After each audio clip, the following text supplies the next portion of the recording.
Spain versus Cape Verde ended 0-0. Fair enough, you might think. But look at the numbers behind it. Spain, a nation of 47 million people.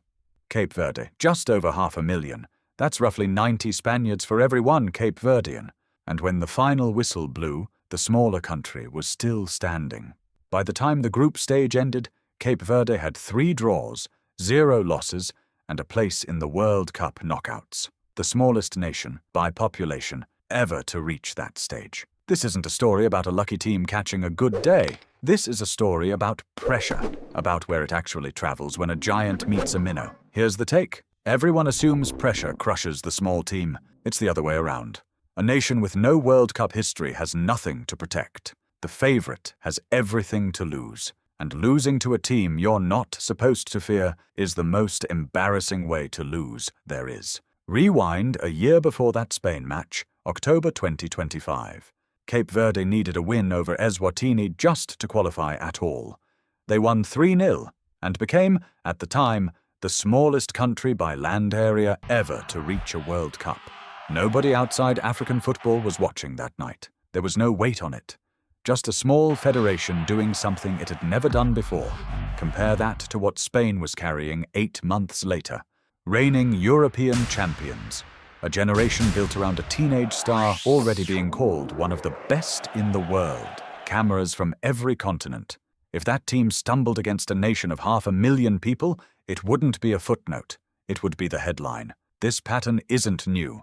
2002 World Cup. Opening match. France, the defending champions, one of the most expensive squads in the tournament.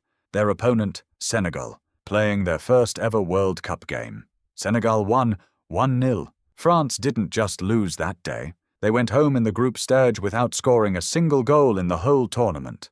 14 years later, Euro 2016.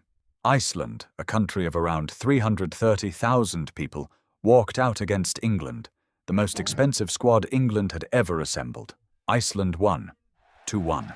A single scream from an Icelandic commentator became more famous than most of the players on the pitch that night. Neither of those smaller teams was better on paper. Both times, something broke in the other locker room, not the smaller one. So picture Spain before kickoff in 2026, not Cape Verde. Spain, they're reigning European champions. Every camera in the stadium is pointed at them.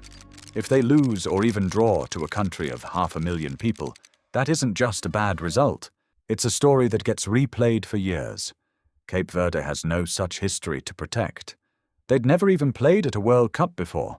No reputation on the line, no golden generation to disappoint. Just 11 players and 1 shot at being remembered. That's the flip. The giant is playing not to be humiliated. The minnow is playing to be seen, not to lose, and to be seen.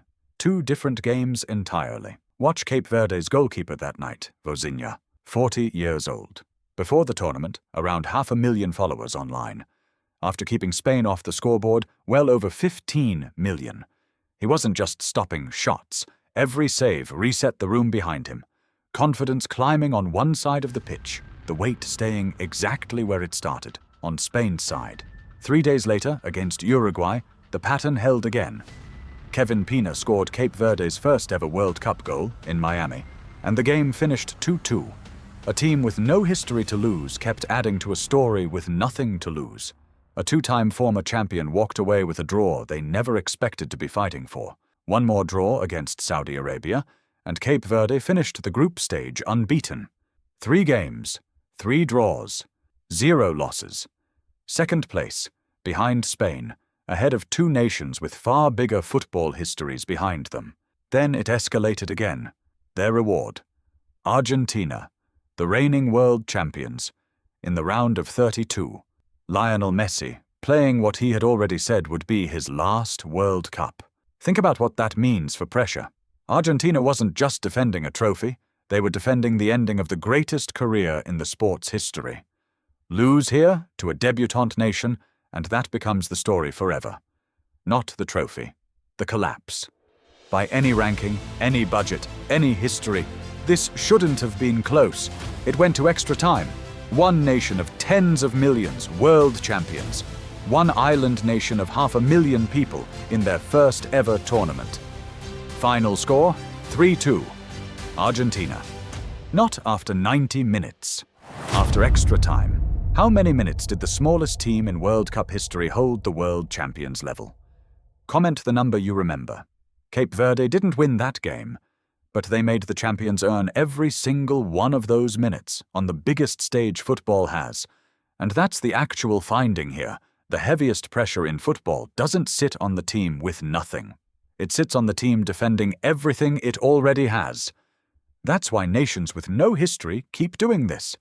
Not because they play better, because they play free. And the team across from them almost never does. Next time a giant lines up against a minnow, stop watching the underdog's feet. Watch the favorite's face. That's where the game is really being decided.